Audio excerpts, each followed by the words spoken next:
Nag-dinner pala kami ngayon dito sa Mang Inasal. Ayan nga. At tapos na kami kumain. Si Colette na lang ang kumakain.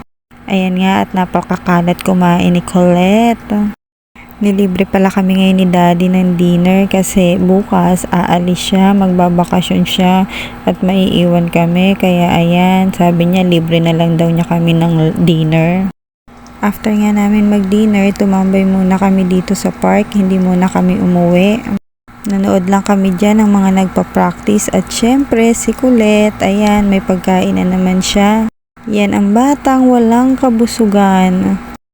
Bago kami umuwi, dumaan muna kami ng simbahan. Kasi nga si Daddy aalis magbabakasyon. Syempre para safe na makarating doon at makauwi, ayan nanghingi kami ng guidance kay God.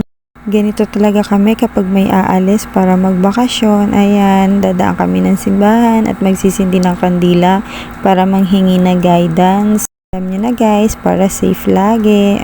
Nagpapasalamat kami kay God kasi lagi niya pinapakinggan ang mga dasal namin.